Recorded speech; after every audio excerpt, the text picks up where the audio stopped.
Welcome, Army fans. This is Joe Iacono with GoBlackKnights.com, along with a very special guest today. First time on the GBK podcast, Tom Theodorakis, Mhm. Athletic Director 31 at West Point, aka Theo. Mhm. Theo, first question, I guess, since we brought it up, one of the many tasks of your role and your staff's role Yeah. is scheduling. And we all know there's a huge winter storm coming in that's going to affect probably 60% of the country this weekend. Yeah. What do things look like in the AD's office today around that? Well, I'd say first, thank you for having me. I love the work you guys do and your coverage. It's just know how much it's appreciated from our end. No, like, listen, Joe, that's part of the job, right? And it's not just me, it's our whole leadership team here at the United States Military Academy. We need to be prepared. It's the old Boy Scouts line, right? So we're constantly evaluating what's out there and how do we need to, potentially pivot for things like weather. So obviously there's a huge storm coming and we want to make sure the health of our cadet athletes and making sure our fans, that those are things that we are a priority for us. So yeah, it's right now with what they're projecting, right? It could be interesting. So we're trying to work through it with these teams that are potentially coming in. Can you move? Can you go earlier? Can we find other times to play? Those are the questions we ask, but it's always the fun part of the job. It's never the same, right? Each day is a little bit unique, but yeah, no, this one's interesting. And wanted to congratulate you, first of all. I think you're coming up on right around a year in the role. Is that I accurate? am. Yeah, I can't believe Yeah. it. I can't believe it. No, I appreciate that. It's been an unbelievable journey so far. Yeah. Good stuff. What is the most exciting thing about your job being the athletic director at the United Yeah. States Military Academy? It's the cadets. I mean, what they do on a daily basis. Actually, this morning I did a boxing class with them. So, you talk about Yeah, what makes how'd this that place go? unique. I gotta ask. Yeah. I Did you get in the ring? Did you spar? I did. So I went with the BTO, which was a lot of fun, and we were hitting each other, and then we did a round, which was fun. But yeah, no, it's you do that stuff honestly because we just have such appreciation for what they go through on a daily basis, and it's what makes us unique is we do hard things. And I think for me, getting the opportunity to better understand that, to be with them and around them, participate when I can, not get hurt, maybe get punched a couple times, but it's that's the fun part of it. And I think that's what I love about this place is that man, there's such a greater purpose, and it's so it's that. And then I'd say the second part is honestly, Joe, it's graduation.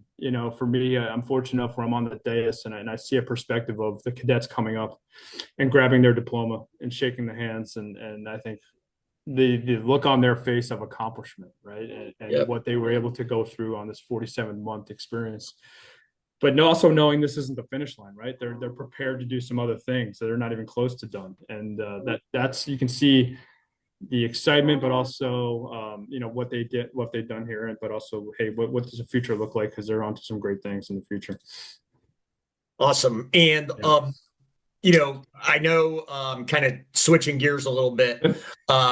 As first of all, just everything you said, totally on point. I tell Yeah. people all the time, the difference between Army's athletes and the teams they compete against is I don't think too many of them are running from boxing class to take a chemistry WPR before practice. So Oh, so we had a soccer player, we had two football players. I mean, they were, yeah, core squad athletes competing. And by the way, they're also not doing online classes and things like that. So yeah. exactly. Yeah. Uh, Yep. so I know you had the opportunity to go to the Yep. national championship game down in Yep. Miami, which is awesome. There was, I guess, a big athletic director meeting down there for the NCAA. Yep. Talk about that a little bit and kind of some of the maybe key takeaways for you and kind of, how that may Yeah. influence what you're trying to accomplish over the next 12 months at West Point. Yeah. So I think it's really important for me to make sure just that we have an idea of what the ever changing landscape of college athletics looks like, right? Like, so no one has the crystal ball in front of them, but you know, it's really important for me to understand, hey, this is what we're hearing, or this is what the NCAA, like things that continue to evolve, whether it's new legislature, new NCAA bylaws, things like that, where we need to make sure we're not only just understanding but ahead of the curve. And to go back to your earlier question, like being prepared for that, right? How does that affect us as we move forward? So The opportunity to be in Miami is great. It's not just the national championship game, but it's almost everything else. From my perspective, it's an opportunity to connect with colleagues that are specifically with the American Conference. So, from a football perspective, we have conference meetings within the American where all the ads come together, Cool.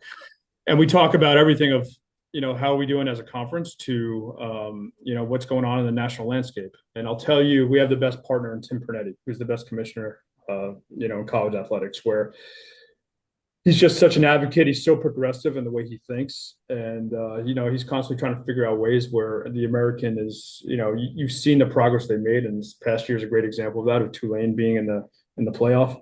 But how do we continue to be one step ahead? How do we continue to have a presence and make sure our voice is heard? And Tim's fantastic about that. So we're just talking about how do we separate ourselves? How do we continue to have a seat at that table? And he's done an amazing job of showing the value of the American, because in many ways, some of these power conferences, they need us. It's not just like, hey, for scheduling purposes, but hey, by the way, they're taking our talent. As far as transfer portal, it's not just players. Talent, it's also, and this year they're half the coaches too. Coaches, you're exactly right. So it's also coaches, right? So we're leaning into that. I think it's showing that, hey, within this conference, there's a talent across the board, and that's something we should celebrate. And then, honestly, from an Army perspective, and also Navy, he's just such a supporter of these institutions, of the military academies, and wants to make sure that he's doing our best to, he sits in that room in the college football playoffs. So he's able to kind of talk about things like the Army-Navy game. So when you start talking about, hey, what does it look like as far as the future of the playoff, and how does that affect the Army-Navy game? He wants to make sure that, number one, they're aware and that they're thinking about the Army-Navy game, but also, I feel like, sorry to interrupt, but I feel like outside of probably Tim Pernetti and the American, people know about the Army-Navy, but whenever I hear coaches or ADs from the P4 conferences get on, or even the talking heads on ESPN or whatever, it's like, when they talk about playoff expansion, nobody even thinks about, like, it doesn't even, and I'm not picking on them. Like, I guess, had I not gone to West Point, and if I was the AD at UGA, I might not think about it either. So how do we even get that on the radar? And that's why we're down there. We wave the flag. I'm wearing an Army West Point shirt, and we're talking to people, and we're saying, listen, as this thing evolves, let's make sure we are thinking about things like the Army-Navy game. And by the way, let's think about things that, hey, if you look at the last two seasons, are great examples of the military academies competing at a very high level in this conference, where, if not for Boise State, probably 2 years ago, we're there. Navy was right on the doorstep this year. That's a real thing. So, hey, if we're in the college football playoff, we want to play the Army-Navy game, but we also want to make sure that we have a chance to compete at the national level. So. Right, because I've seen proposals of like, oh, let's start the playoff the second weekend in December, and we'll just block the time for Army Navy, so that's the only thing in that slot. And my first immediate reaction is like, okay, what if we qualify? Exactly. And by the way, that's such a recruiting advantage for us. We want to compete at the highest levels. As we talk about conference championships, we owe that to our cadets. So we'll make sure to keep reinforcing it as much as possible. Yeah. And, you mentioned the American and Army's tie-in with the American, but right now, obviously, West Point's a football-only member. Any thought or discussions around any of the other teams potentially joining the American Conference? No. Okay. Yeah, and I'll be candid with you. It's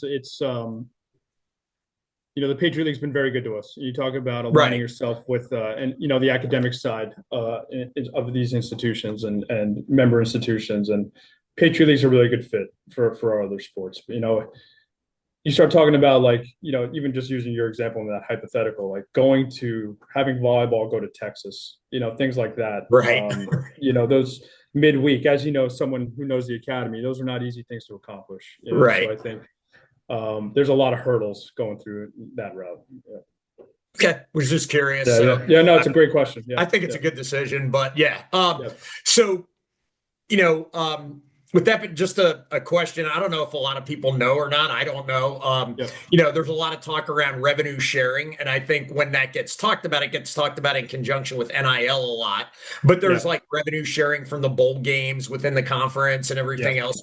How does that impact Army positively or negatively? I get that we get to benefit from any of the revenue sharing, at least as an athletic department or Yeah. anything like that. Yeah, so due to federal law, NIL and those things, we have not, you cannot, have those opportunities. But from the revenue share as well. But I think what I've challenged our coaches with is honestly look at the positives in all of this. So we're recruiting a different type of individual for the academy, a man and woman who wants to be challenged, who wants that structure and understands that what opportunities at the academy, getting your degree in leadership here from the preeminent leader development institution, like there is we look at it from a transformational aspect, not a transactional aspect. So really try to think long term, and that starts with the recruiting process, where when we're talking to individuals, it's like, hey, think long term here. If you have the opportunity to go here, that you really have the opportunity to be a general officer one day. We have many examples of that, or you can own a professional hockey team. There's Yeah.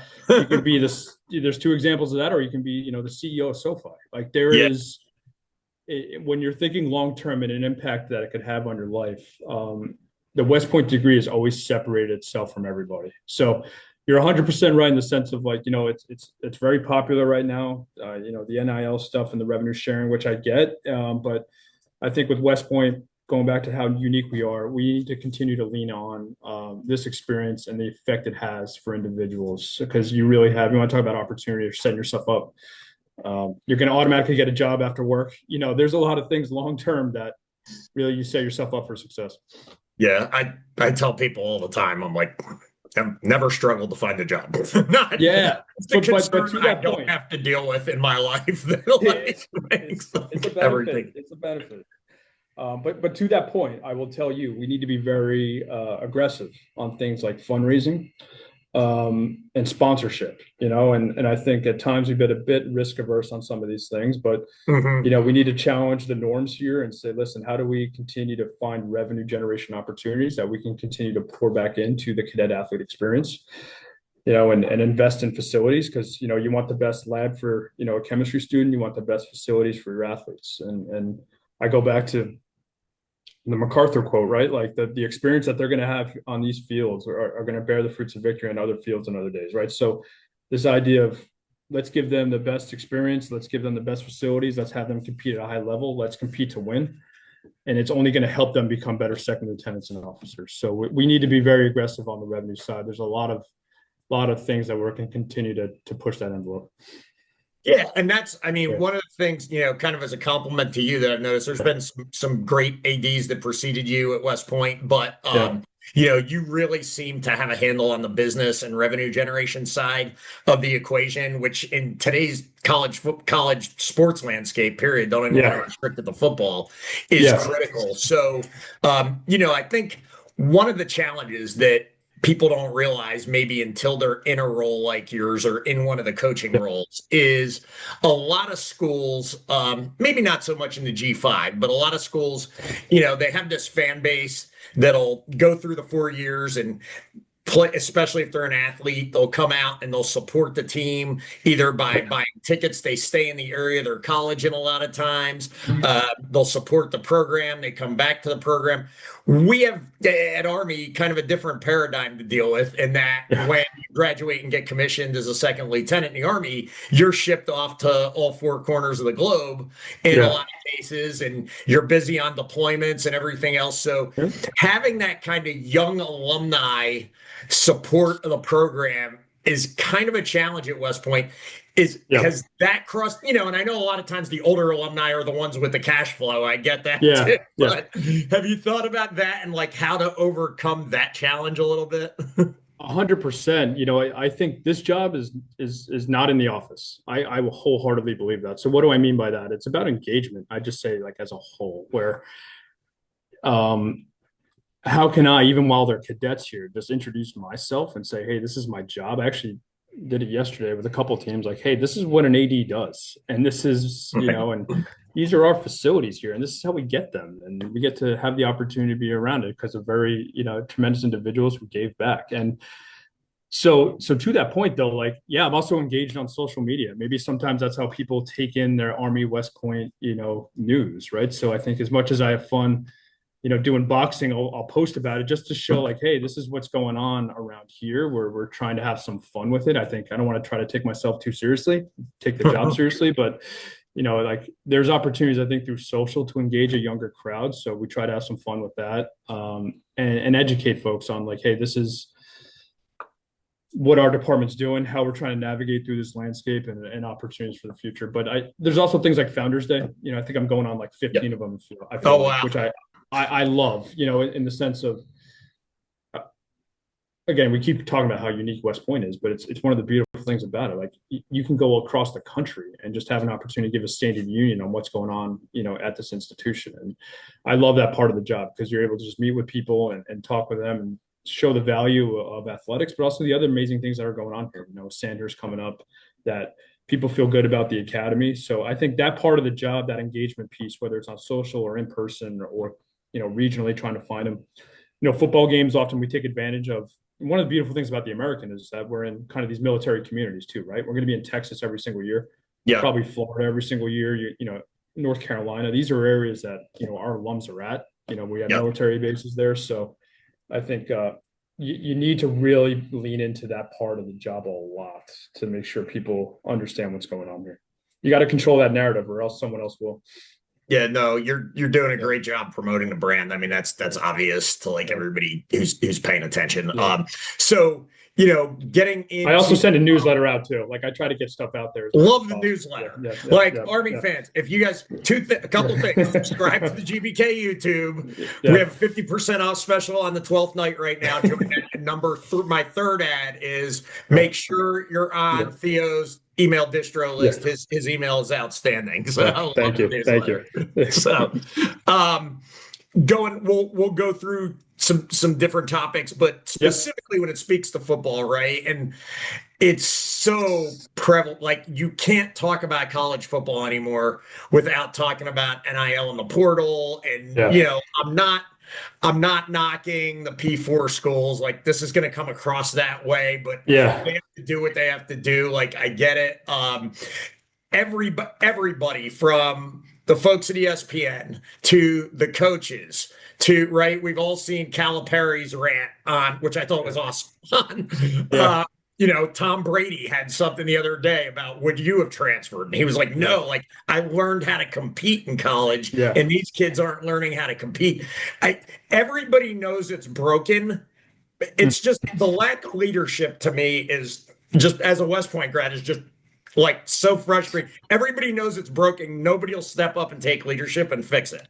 Like what is, and I'm sure you guys talked about this in your meetings this week. What is the path forward around NIL and the portal? And, we've heard about Congress potentially who's going to step up and take leadership? Because, in the premier leadership institution in the country, everything rises and falls on leadership. You got Lombardi's picture and Ike's picture behind you.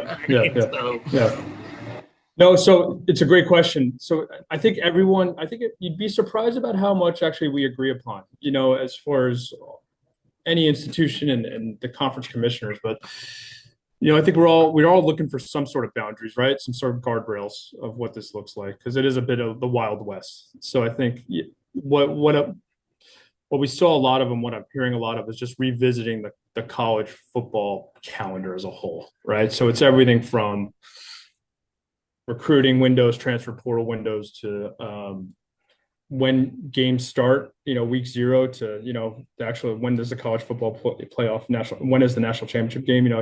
I think all those questions are being asked the right way.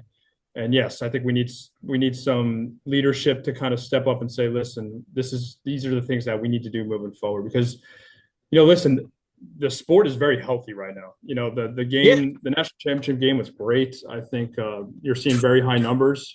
Army Navy had 7+ million viewers. People love the product of college football, but we need to get our arms around this thing. So I'm confident we'll get there.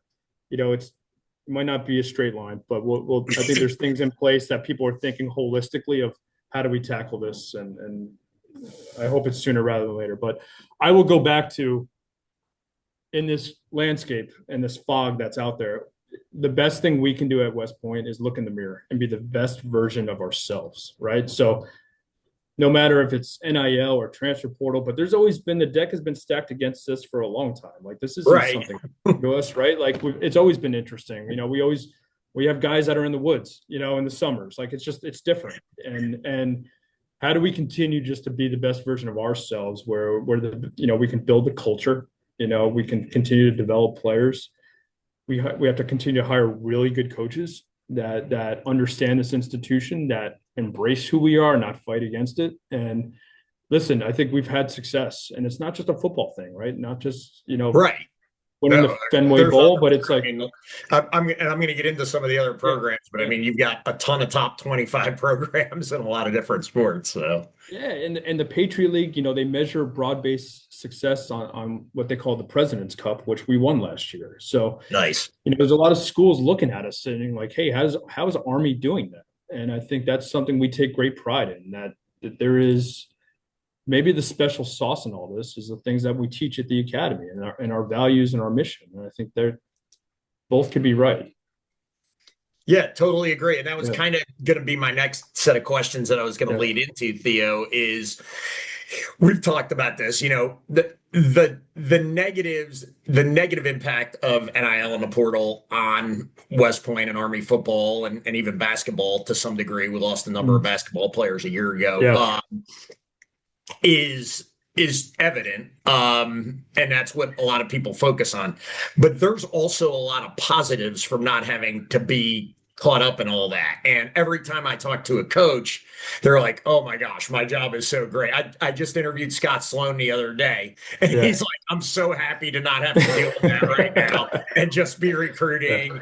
And when Coach Drinkle was here, he used to talk about what a great opportunity that was. And Coach Monken talks about it all the time. And even from a fan base, when I'm out there talking on social media, I tell, and on GBK, I tell people all the time, look, everybody talks about, man, I miss college football. And I'm like, well, then you need to be an Army fan, because we are the true, one of the last programs, along with the other academies, that is old school college football, both in our scheme, in the way we play the game, in Coach Monken's fundamentals, which are not out of fashion. I mean, if you listen to Coach Signetti the other night, pretty much sounds like Coach Monken, just at a different level.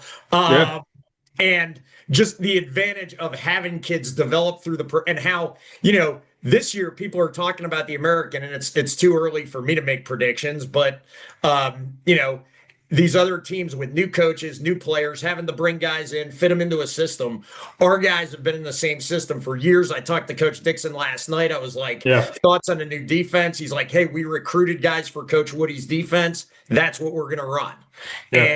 And just talk about the advantages of not having to deal with all the Wild West that's out there, and how Army's culture fits into all that. That's exactly it. I mean, to my earlier point, like, let's just lean on what we have, right? And I think the positives. And I think it starts with, again, the cadets that are just have the right mindset, that want to be challenged, want that structure, and really are just, for lack of better terms, just have that grit, that they want to be held accountable, and they like to do hard things. And that's what makes Army special and unique. So I do think, like, in this world that, there's,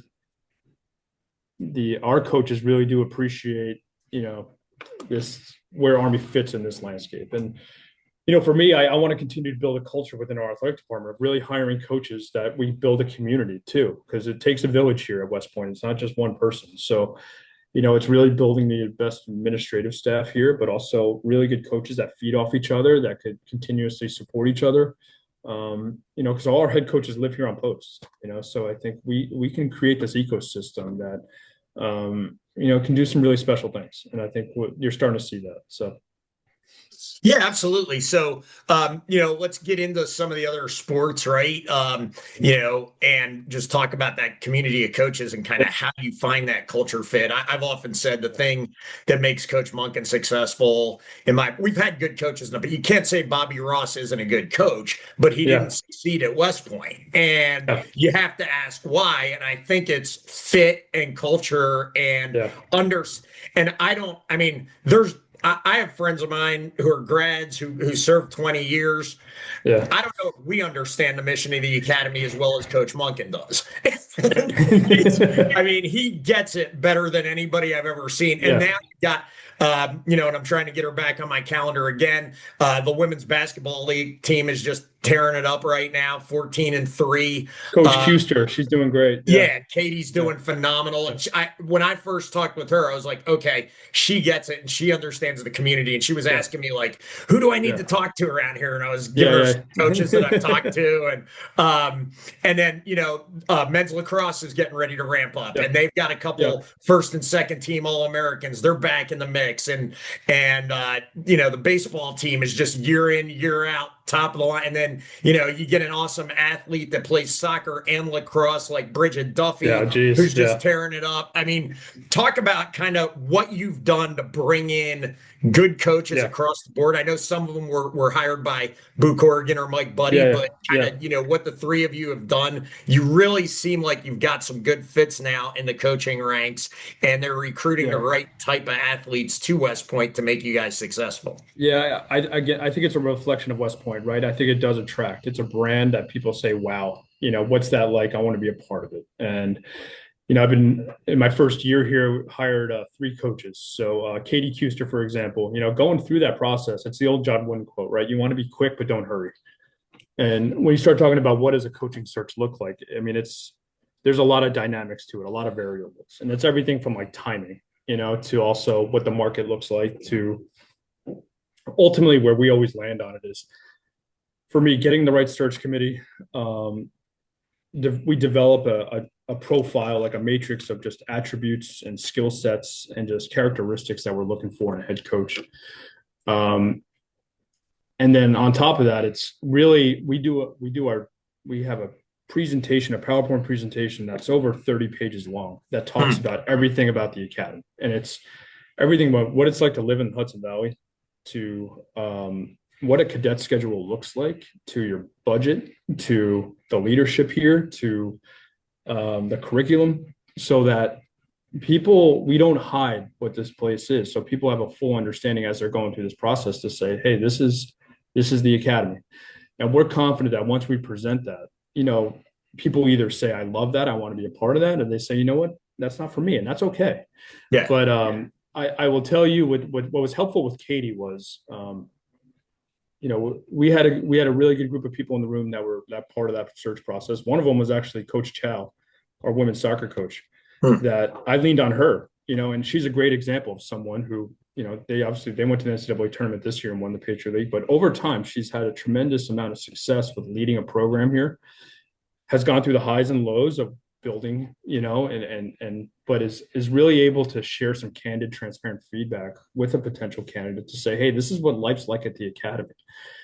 She also, played at Wake Forest. So I think she's able to have really a tremendous perspective of NCAA athletics, but specifically how West Point fits in all of that. So I think as you go through this process, you start saying, you know what, is this as you go through it, it's like, okay, you start challenging them. And then it's like, hey, how do you feel about not having the cadets all the time? You have at other institutions, you only have a finite amount of time. And by the way, they might be worn out from boxing class or, have other things going on. So you really look for people that embrace that. And Coach Monken, as you said earlier, like gets it better than anybody. I think kind of tangent here, but what he did this past season with what we lost last year in that locker room, I mean, really, I thought a tremendous, like an unbelievable coaching job Yeah, this year by it's Coach funny, Murphy. right? Fans are never satisfied. You guys got 12 and I 2 wins. love that. It's your They're first year. upset. I mean, And not upset. it's like they now the expectation is we're It's gonna do that great. every year. And I'm like,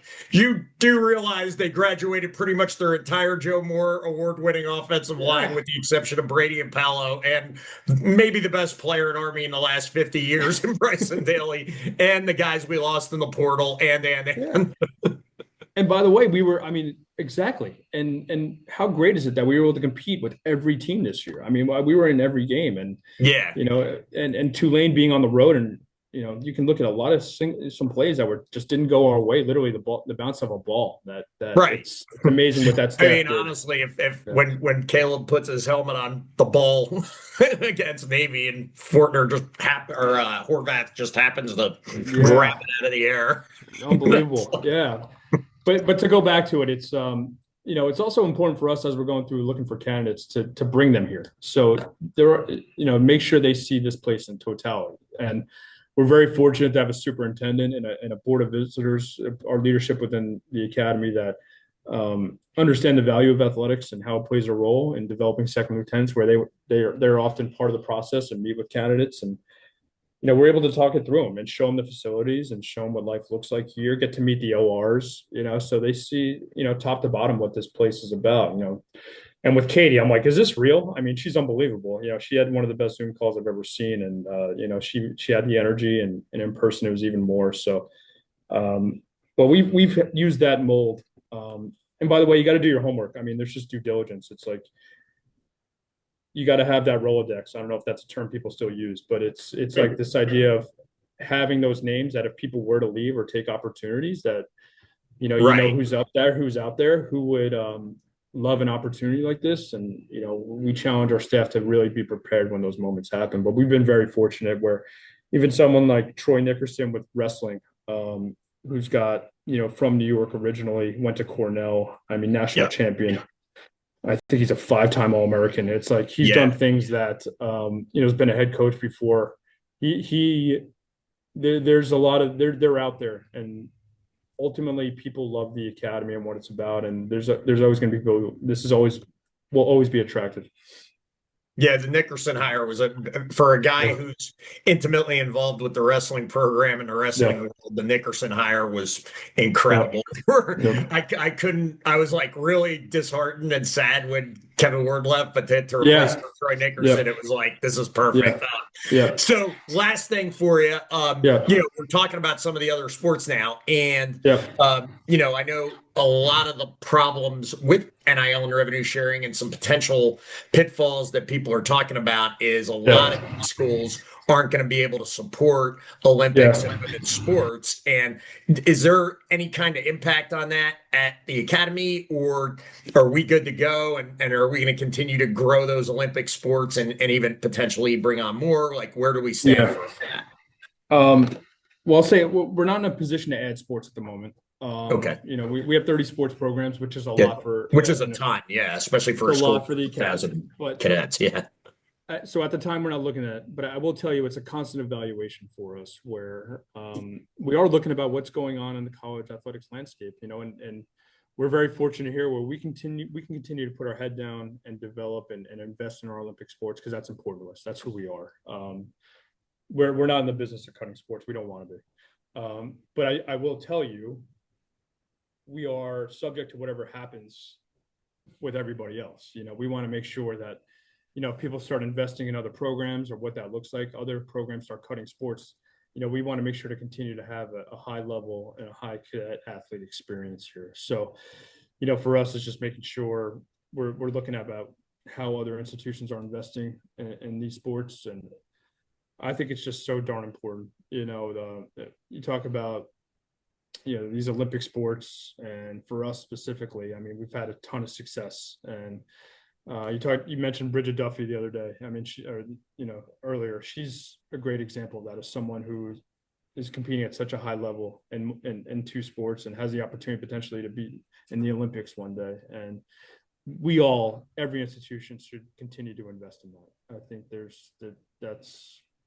it's important, and I think it's important for when we talk about the fabric of college athletics and what it means and the effects it has on community and effects it has on individuals, I think that's something we all need to really have a close eye on and make sure and preserve it as much as possible. Awesome. Well, Theo, thank you so much for your time. We'll let you get back to your job, which probably never ends. So really appreciate it. Really appreciate what you've done to kind of spread the gospel of Army athletics over the past year. Keep up the great work. And just for the fans out there, this guy does something at the football games that I've never seen another athletic director do. He will come to media row in the press box and thank all of us for covering the game. So thank you, because that is super classy and we really appreciate it. Well, listen, I meant it when I said it. Like, we appreciate you covering us. And it's for someone like you, you have a lot going on too. And it means a lot to tell this story. It's important that the world hears it. So if there's ways we can get better, or we need better food up there, you let me know. Absolutely, we'll do. Thanks, Theo. Appreciate it. Have a great day. Go Army.